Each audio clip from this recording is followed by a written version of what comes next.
of the most fundamental principles when it comes to investing is about, making it right, when it comes to risk and returns as an investor. So this morning on Financial Clinic, we'll be talking about risk versus return in your investment. A very good morning to you wherever you are this morning, the 16th day of July 2025. Indeed, a great day that the Lord has made. And this morning, I'm excited to be bringing you, experts when it comes to matters finances, a lady and a gentleman who'll be introducing themselves to us shortly.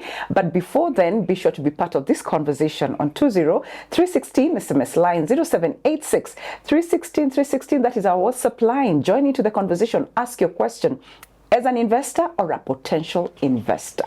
Yeah, so let's get this rolling. Karibuni sana. Asante. Macharia and Christine. I'll start with the lady. Kindly introduce yourself, Christine. Yes, I'm glad to be here. My name is Christine Akinyi, a financial consultant. Right. Currently working with IC Lion Group and just helping, individuals and groups and companies to, explore their current financial portfolios and to see how I can come in to enhance those portfolios. Yeah. All right. Peter? My name is Peter Njadi Masharia, working at IC Lion. My work is to advise, to guide, and work with the people along their financial journey. It's a pleasure being here. Karibuni sana. Feel welcomed. Thank you so much for just being here. And we're talking about risk versus investment. Christine, probably you may start us off by just briefly explaining to someone who's watching and they're not aware or they don't know what that is all about. Yes. When you talk about risk and return, that is a fundamental, word that everybody should be conversant with if you're an investor. And when we talk about risk, this is just a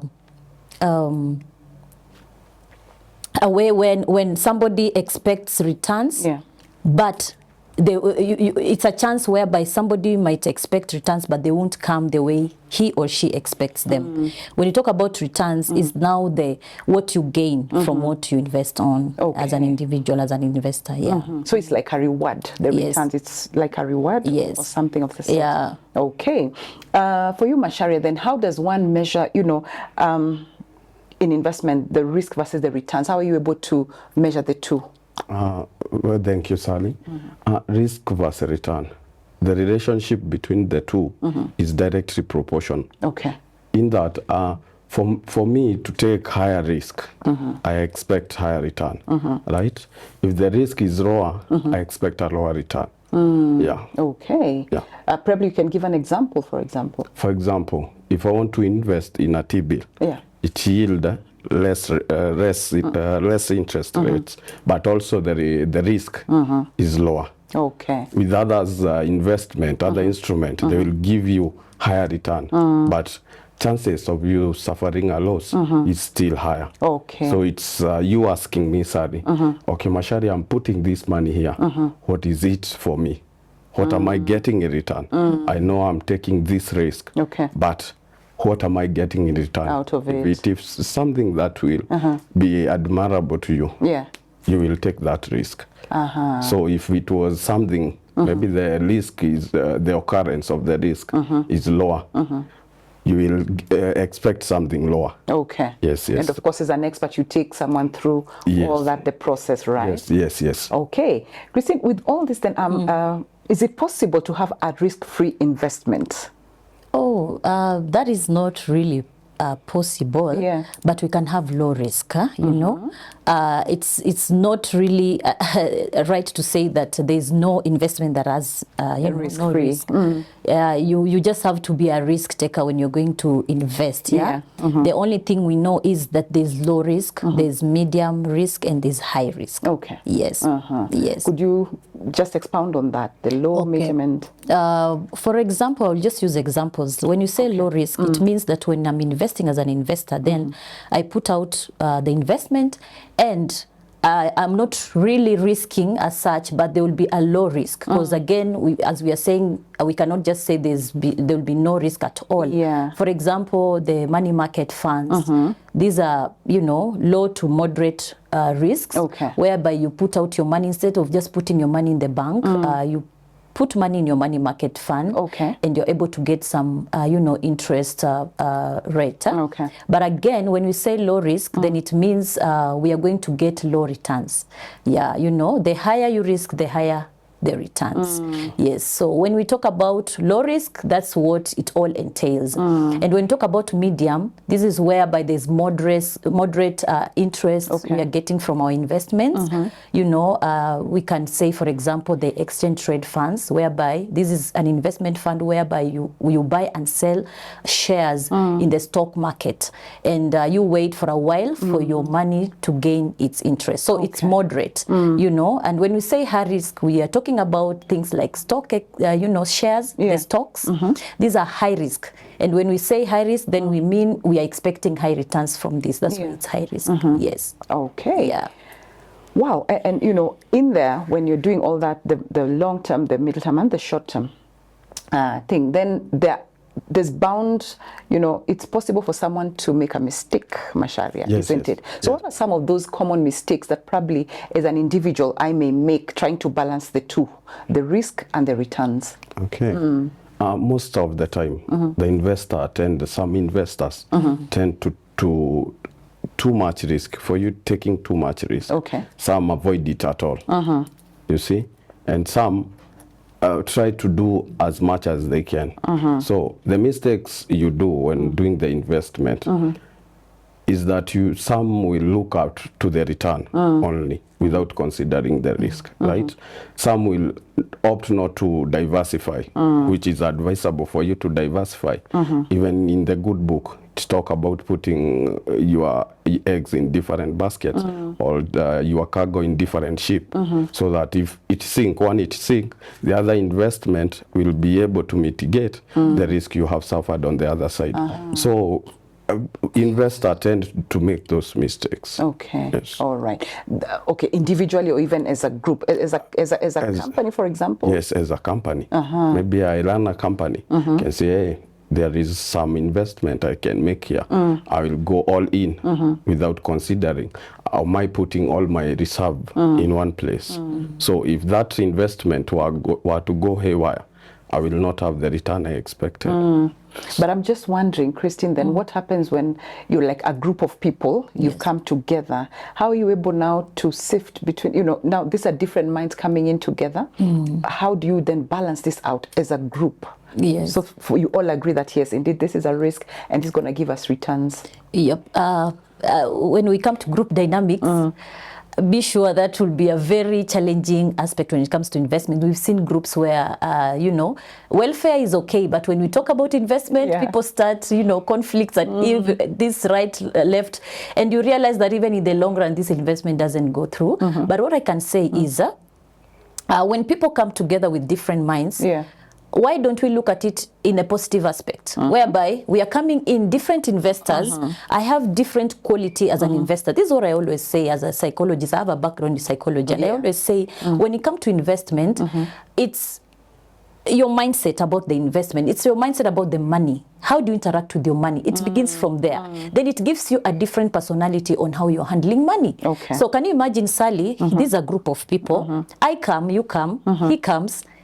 And we are like 20, different mindsets, different, engagements when we are growing up when it comes to money. Now we have to come together and agree that me as a conservative investor and you as a high risk, we need to come together and, balance it out so that we agree on one cause when it comes to investment. So that is normally the challenge. But once these people agree that, we are different and this is a plus for us, this is a positive aspect. And therefore, we are going to agree what way are we going together, which way are we taking, different investments. And it's always advisable maybe to bring in a financial consultant or a financial advisor who can take you through to educate you on different kind of aspects. And what is the purpose of this group? What is it that you're looking at? Is it that we want to invest in a high risk, or we want a moderate, or we want a low risk? Because again, when we come as a group, when we take a high risk, it's good for us because we have the muscles.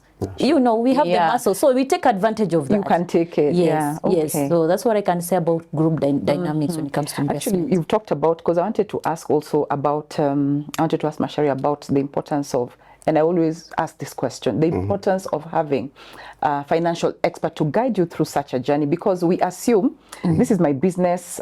I mean, I'm a know-it-all, I know, because I've done this business for this number of years. Do we need financial experts even when it comes to just balancing these two very important principles? Yes, we do. Because most of the time, people act from ignorance. Like you see a percentage, the return is high, but you don't know what is bringing that return, right? So you'll need to have an expert who will tell you, this is how we'll arrange this portfolio of yours. Take this will give this return, but yeah, it is raw, yes, but it will help you on the higher one that you might occur some losses. Yeah, or the risk is higher. Yeah. Yes, it has higher return, but it has lower returns. Lower risk. Yeah, lower risk. Yeah. So it will help you diversify. When you talk to a financial advisor, will give you where to invest. Yes, how do you need to do this? How do you mitigate this? Right? He will be able to tell you, you don't have to have all the money in a certain investment. Right. He will tell you, you need to have some savings, some money outside the investment, your portfolio. Where, for example, if I were to go, the investment were to go down, right? Or they were not favorable for me. It happens. Yeah. I still have some savings that can help me take care of my family, right? Okay. Because I wouldn't tell my son, hey, we invested the money, we lost all the money. Yeah. I need to pay the fees. So I should have some money, some savings, like I will say as an escape bag. Yeah. So you will need an expert. Okay. Yes, who will guide you through. Absolutely. And that's why you guys are here, just helping us unpack, such topics, risk and, versus returns. Christine, if you're to speak, or if a young person is watching us this morning, a young professional, actually, to be precise, they're watching us, would you advise them to go for higher risk and low returns, or low risk and higher returns, for someone who's just getting into the job market and they want to get their things right when it comes to finances? Wow. When we talk about young, what comes in our mind is a vibrant person who's ready to take risks. These are young people who can do, Skyping, all those kind of things, because they are energetic. And therefore, when we come to the investment aspect, then again, I believe they can still take high risks. Okay. They have the shock absorbers. They're still young. They can take in the market drip, when the market is going haywire, they can really take it because they have all that time to redeem, So I believe young people, you can still go for the high risk, high returns. Okay. Yes. Okay. Yes. And as an investor in the high risk and the returns, how then do I assess my own personal risk tolerance? How would I know? The risk tolerance, you'll ask some few questions. You'll ask, what is the goal? The goal, why am I doing this? Okay. Right? For example, I won't go there investing in riskier assets, knowing the money, I'm using that money for school fees. My kid will be sent back home. Okay. Right? I will use that money if the goal, if the time frame will also be something I will be looking at. If the time is longer, I'll be able to absorb any short-term risk might happen, any risk, the loss that might happen if I have a longer term. But what if I have some 6 months? I will go for a risk, a safer investment, right? Okay. Because I need that money. Also, I will look at how have I diversified? Right? How have I diversified? If I have diversified enough, I'll be able to take those risks. Okay. Yes. You'll be able to know that I can tolerate this, I can take it. Yes. Okay. Yeah. And Christine, just for people who are out there and they take, why do you think most people go for higher risk and ignoring the risk? You make an assumption that, no, I don't think I can go through that. Why do you think people do that? Oh, number one, that comes in my mind, is getting rich quick. They get rich quick. Yes, we want money anytime. We want to get rich. Yeah. But we don't want to take the little steps towards it. When I say investors should embrace the virtue of patience. We have to be patient. Because again, for our money to grow, it needs time. Absolutely. The compound interest, the eighth wonder of the world. Yes. How does it work? I put 1 shilling today, I get, another 1 shilling. I leave it there for it to yield another. Next day, another. Keeps compounding. Another. Before you know it, you have your 1 million, But we just want to come, boof, and we want to put our money and get the returns so fast. Okay. So it's the get rich quick, kind of, aspects. Okay. Then again, maybe the marketing all around us, what brings in high yield. Okay. Where do I get the high returns? We have all the investment, portfolios whereby you find a company advertising. These are the returns that we have. Yeah. And you really want to get in there and get those money faster. But ask yourself, what is the catch? Yeah. You need to ask yourself as an investor, what is the catch? Why are they giving all these high yields? Do your research. One thing again, I tend to think most of us, are really not investing in getting education, investment, doing your research, reading wide, getting the knowledge, consulting. Right. We don't want to get all that way. But let me tell you, the secret is getting knowledge on investment. That's the secret. Get the knowledge then first. Then you can dive into know which investment suits me. Knowledge is power. Self-awareness. It's not just in other things. Are you self-aware as an investor? That's one thing that I always, tell my clients. Right. First, know which kind of investor are you? Okay. Are you a conservative investor? Are you a high risk? Are you a risk taker? Are you a risk appetite investor? Whereby you can go and you can take it up. Yeah. When it sinks, we are picking up and moving, and I believe that's how really we need to be. But again, we appreciate different personalities when it comes to investing. So marketing all around, the getting rich quick aspect, all that makes us want to get the money so fast, Yeah. Go big or go home. Or go home. Oh, wow. Yeah, absolutely. And I like what you've talked about, that when you sink and then you rise, But the question I'm going to ask about that in terms of how then do you come back and do you use the same strategies like before? Macharia, about age. Can age really be a determinant on what kind of risks as an investor can take? Can age determine that? Yes, absolutely. Assuming I'm 25 years, right, all that years, I will go for risk where risk is high and return is higher too, right?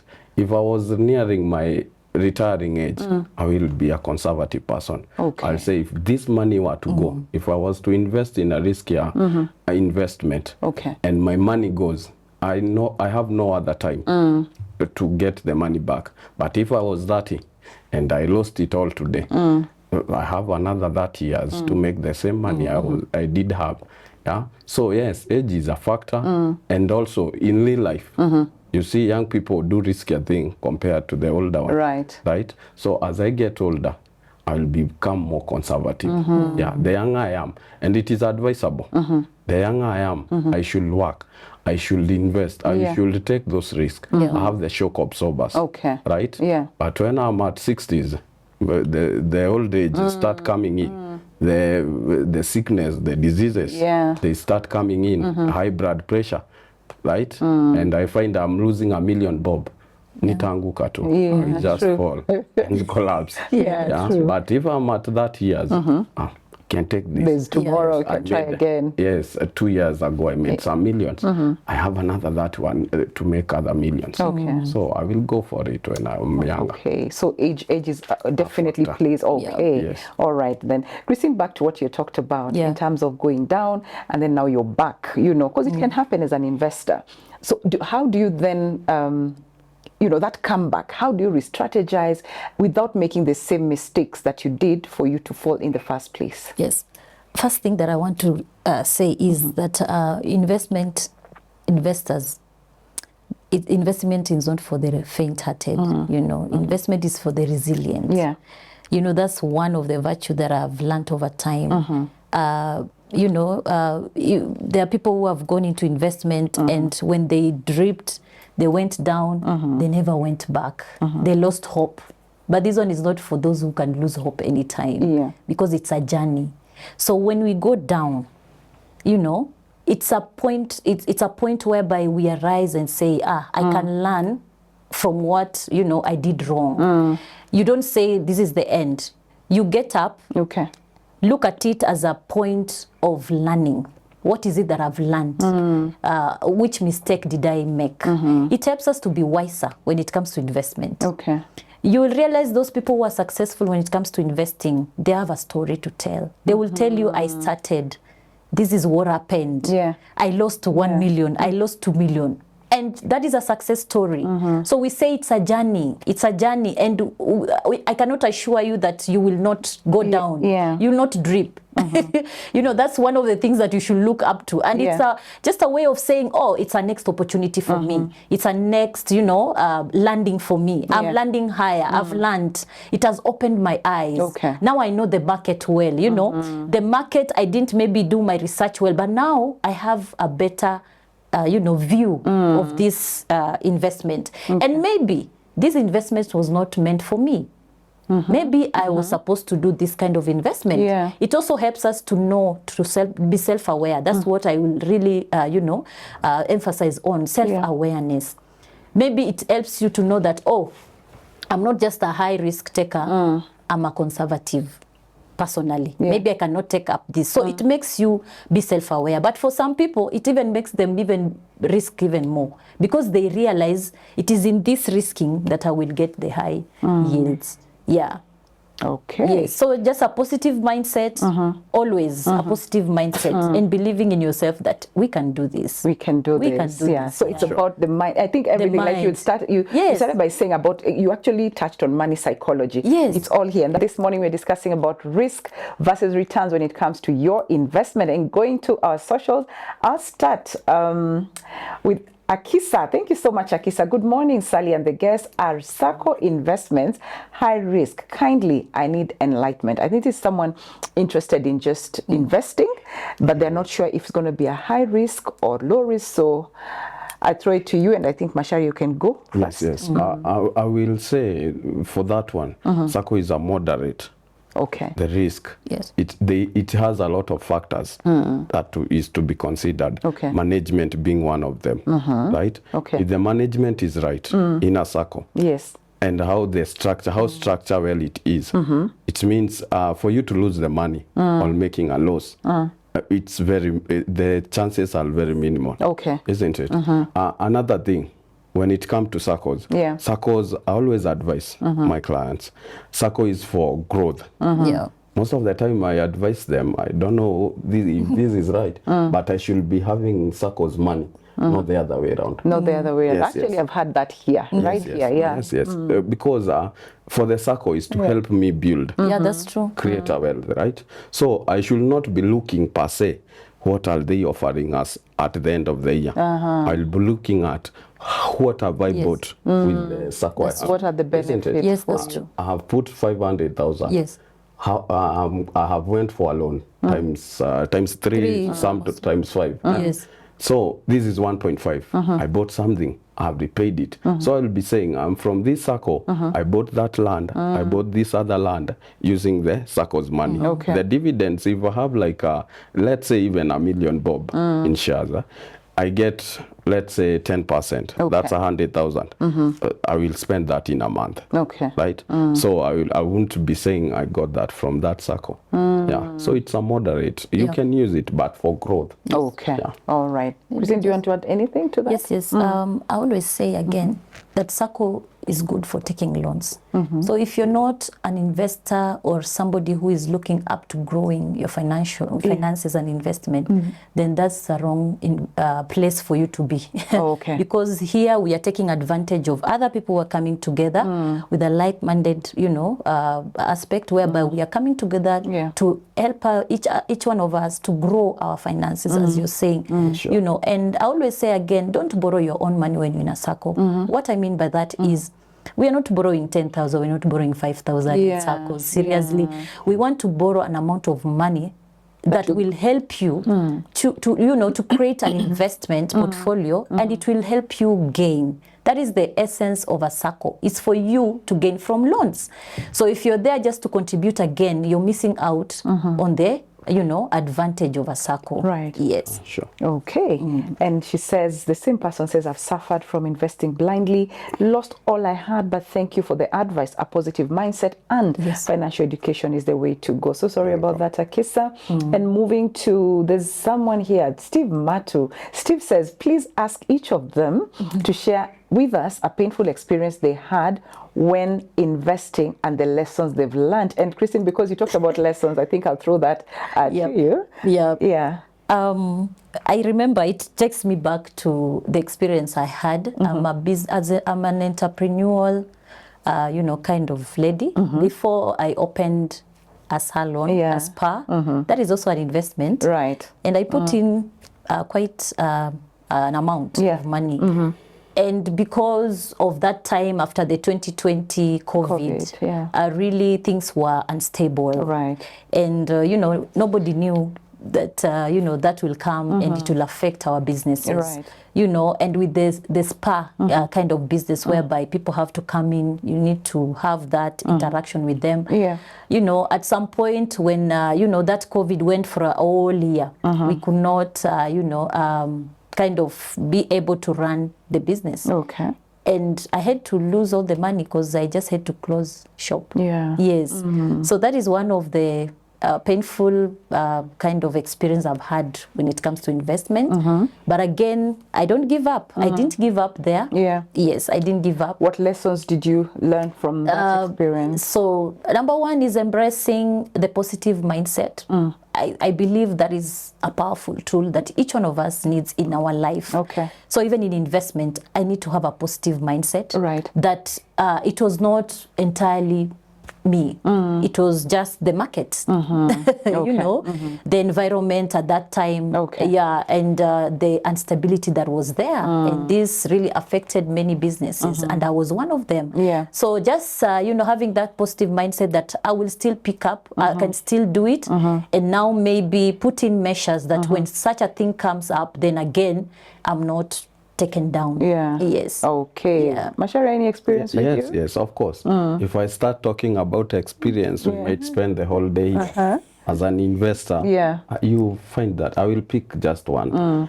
There was this land deal that went haywire. It was a national thing. So you are told to put some little money there, right? Ulipe mdogo mdogo. Then, after a while, the land you are looking for, it is not there, right? So with that, I learned the people who are managing my funds are as important as my money, right? So I must know who is managing this fund, who is managing this business. Is it managed professionally or by a family, or how is it being managed? So I will always investigate, where am I putting my money? Yeah, that's the lesson I learned.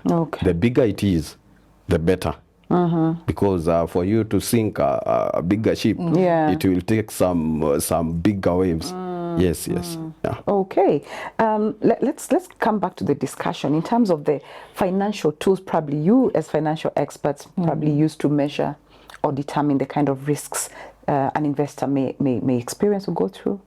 We have some tools like these are a bit complicated, but. There are tools like standard deviation. These are used by investment experts who understand the nitty-gritties of, the volatility of the market. Yeah. So this one helps to know the volatility, how the prices go up and down, frequently. Like you can have, at this point, maybe the interest is at 8, it shoots to 14, then it comes down again to 5, then it shoots to 10, now there, that volatility is a bit high. So standard deviation, the experts use it to measure, the volatility. We also have the beta, whereby now there is this value that is added to the risks that you're going to incur, the value versus the risk. So they also use that to measure that. We also have the Sharpe. These are complicated terms that only the experts will understand. This is whereby now you realize that the market, somebody is able to know that here the risk will be a bit high, And in this, the risk might be a bit low. You know, looking back at other previous, you know, market fluctuations and how the market really performed. Yeah, so those are a few that I can share. Yes. Coming to let's speak matters diversification, Macharia. Can one probably use that as a tool to just manage risks and you know, improve their returns? Yes. I mentioned something about the eggs and the lots ownership. Right. Yes. So if I were to mitigate about this risk, the more diversified I am, the better chances I have. Okay. Right? If I put certain investment in a certain platform, and that platform maybe crippled, something bad happened to it, I will still have other investment, other platform. So I will take maybe some money, and I can be able to absorb the risk or the losses that I have suffered from the other investment. All right. Right? So diversification, if you are in an investor, that's one of the best tools, one of the most important tools to diversify. CRT, I only buy lands, nothing else. I won't trade in bonds. No. You should have those and take advantage that the real estate might be doing well today, but what about some other time? That COVID time, real estate really came down, right? Yeah. So if I was saying I have land, if I have some emergency, if I need money, I'll just sell my land. You will find at that point, I would have sold that land below the price I got it, right? Okay. Yeah. All right. Yeah. And of course, even Christine's, your example, you had not diversified at that point. You're just doing a salon business. And so when it goes down, you go down and stay there, is it, at that point? Yeah. Okay. Then we get back to our socials, and someone here who is actually, he was here even last week. He says, "Hi family, I called last week, and yes, I remember regarding my 1.8 million meant for building a retirement home. I'm thinking of investing in T-bonds for 1 year to increase it. Yes, I have an annuity and earn 50K monthly. Is this advisable? Sorry, I have retired and live in rental and pay 13K per month."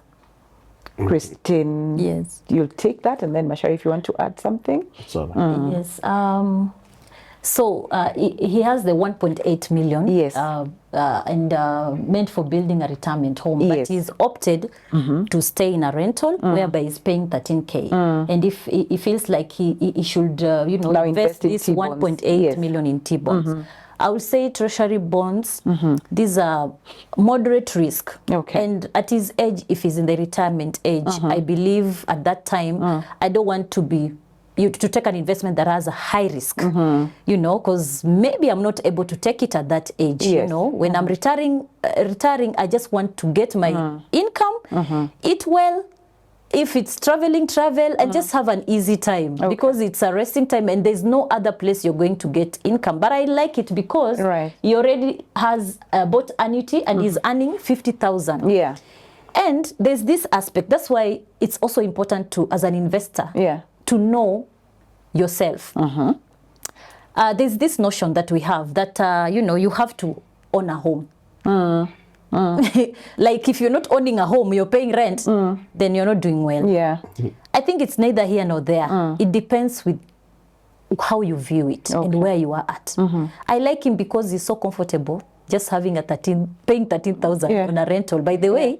And he wants to invest that 1.8 million in T-bonds to get, you know, to gain. And we're talking about returns. T-bonds can give you good returns because it's a long term. The longer the term of an investment, the higher the returns. Yes. And I think that's, I should commend him for that. It's a good way. Yeah, and I think with that, I'm telling you, it is the last week, and the expert who was here actually spoke, also advised him. So probably, I think he also picked that advice. So that's why I'm saying we impact lives in different ways. You know, we speak here, but it's up to you now to pick that advice from the experts and just implement that to, you know, improve or make your lives better. So I don't know if Macharia, you have something to add. I just have to tell him he's doing it like an expert. Oh yeah? Yes. Fantastic. Congratulations, sir or ma'am, whoever it is. That's a good job according to the experts that you're doing. And so when we get back to the conversation. Or before that, yeah, I'm seeing someone here again. I don't want to leave anyone out or lock someone out. Someone is saying, good morning, family. How likely is it that I could lose some or all of my capital because of not balancing the risk and the returns? Is that possible, Macharia? Yes, you can lose it all. Some people have lost it all. So it is a possibility. That's why we are insisting on diversification. Okay. Because if it is in one investment, it can go down, all of it. Okay. But what if you have some other, you have diversified? Okay. Yes, yes. So there the answer is about diversification. Yes, yes. There. Okay. Then he also, or she also, rather the person also asks, can returns be consistent year after year if I maintain the same strategies in business, Christine? Markets change every time. Yeah. There's always instability, political instability. Yes. There's, I mean, different things, different aspects. So you cannot really say that returns will be consistent yearly, year out. Inflation, you know, changes. Yeah. You know, economy changes, global economy, you know. So we cannot really say that we are certain we will have consistent returns on our investment. And that's why it's very important to factor in such kind of things when you're doing an investment. Okay. Yes. Asante. Then we've talked about the mind, Macharia. Yes. Now let's talk about emotions. Do you think emotions, probably fear, greed, because sometimes you also get the get rich schemes that Christine was talking about. Yes. Can they affect how then we calculate our moves when it comes to taking risks? Yes, yes. If I'm a greedy person, I'll go for a higher return. Right? If I fear risk, I will try to go for the lower risk, isn't it? Invest the lower risk investment. Yes. So the problem is now, or the solution is how to find the equilibrium, right? An investor is a selfish person, right? But not greed. Don't be greedy. Okay. But you should be selfish. I should go somewhere where my money is getting most of it, right? Yeah. So I will try to balance between the, not the greed, I wouldn't say call it the greed, but yes, the greed and the fear. Okay. Yes, I'm being conservative in a certain, for a certain, a certain percentage, right? Also, I want to make money. If I don't do that, I'll be investing and getting meager results. Right. Yes, yes. Okay. Yeah. When it comes to now personal, you know, this is a specific goal I want to focus on my own. Then how do I balance now this risk and return on my goals now? I know you're looking at me, yeah? Yes. When you talk about my goals, Yeah. first of all, I need to know what is my goal. Yeah. Is it a short term? Is it a medium? Or is it a long term goal that I'm looking at? Different investment vehicles, you know, work at different levels. For a long term, maybe I'm looking at a retirement. I will go for a bond. Okay. You know, yeah. Because it will yield high. Yes. And it will, you know, I want to keep my money. I want to put my money there for a while. I'm not, I don't need that money Okay. so fast. So it's illiquid. Unlike when I want short term, I'll go for money market because it's liquid. Yeah. I need my money anytime I want it, you know. And my goal is to maybe buy a piece of land, maybe in 1 year, you know, then that money market would work for me. Maybe I want to buy a property that will just 3 months away, and I want to put in money that will yield and invest in a portfolio that will yield interest. Then money market will really go for me. Maybe I want to do you know, a moderate kind of goal. I'll go for ETFs. Exchange trade funds. You know, buy those shares, buy and sell them in the stock market, you know, because it will go maybe for 1 year, 2 years, you know. So it depends on my goal as an investor. What is it that I want to do? Okay. All right. Yes. Macharia, you people also deal with insurances, isn't it? Yes. Yeah. So how then does insurance come in to protect an investment or just to minimize the risk probably that may be in this investment? I will put it in a layman language. I will say the insurance is the only place a person is telling you, bring 100,000 and if in case a loss was to happen to you, Yes. I will give you 2 million. right? Okay. Yes, that's literally what we ask. Okay. Give me 100,000, and if the underline the word if the risk were to happen, you have to suffer the loss. I'll give you the 2 million. Okay. So for you to use insurance to mitigate those risks, it's very advisable and very recommendable. Okay. For example, as an investor in your portfolio, you must have those insurance policies. For example, you are the most important person to you, right? So when you are coming here, you might find you have insured your car, right? But the driver who is driving this car, who is expected, you are the most important capital in your investment. Yeah. Without you, you are not there. So you have not been covered, right? And there are some people who depend on you. You're right. Mostly your family, your children, they depend on you, right? So for you to mitigate that, you need to have a life insurance, right? When we go to assets you own, you have to insure. We remember what happened some days ago. If those people had the properties, their property had insurances, their business had insurances, that's when an insurance person will come and pay for it. Okay. And the insurance is the only person who will come there and pay when things are not doing right, right? He's the person who will come there and give you money to repair your car, right? In case of something that have happened, the worst that has occurred, an insurance person is the only person who come in with a bag. The rest come to ask, this house is mortgaged by our bank. Okay. We need you to pay. We don't need know-how. But also, now, good example, that person had a mortgage, had a life cover. Or that mortgage was attached to a life cover. Yeah.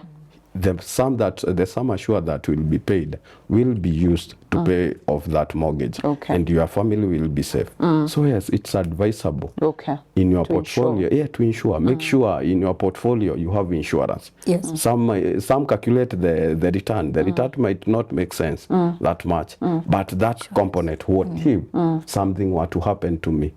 How will I be able to go back to the position that I was? Okay. Yes. Awesome. Because of time, Christine, probably you may give us your parting shot this morning, very briefly. Yes. So I want just to say that as an investor, still I'll emphasize on self-awareness. Kindly just know which kind of investor you are. Okay. It begins from there. Then you're able to know how to move in this journey of investment and get to have knowledge on any investment before you get into an investment. Fantastic. Get to have the knowledge, Masharia. Masharia will insist on diversification. Okay. Right? Diversify as much as you can and be patient. Okay. Be like a lion. Yes, you are there hunting. So take your time. Attack when the time is ready. Okay. Yes. But not so greedy, you said. You can be selfish, but not greedy. Yes. What an amazing conversation right there on Matters Finances. This morning we're talking about risks versus returns when it comes to your investment. Thank you so much for your feedback. Just taking your time to text us, just taking your time to listen in. We want to really appreciate you this morning for that support. And also to our partners, I want to say a very big asante sana, just to ensure that we are here, that we keep bringing such content, educative, informative content like this. We want to say a very, very big thank you. We are grateful. And also, if you want to be part of this community called Partners, you can do that by sending the word partner to 20316 SMS line or 0786316316. Send the word partner, and our colleagues, one of the team members, will just reach out to you and guide you on how to do it. But also, if you want to support this initiative, you can do that by sending your contribution or your support to pay bill number 316316, and the account number shall be your telephone number. And also you can do that through Cooperative Bank, and it is right now on your screen. Just use that account number, and you can send that on and support this initiative. God bless you and keep you. See you again tomorrow when it comes to Matters Relationship. Bye for now.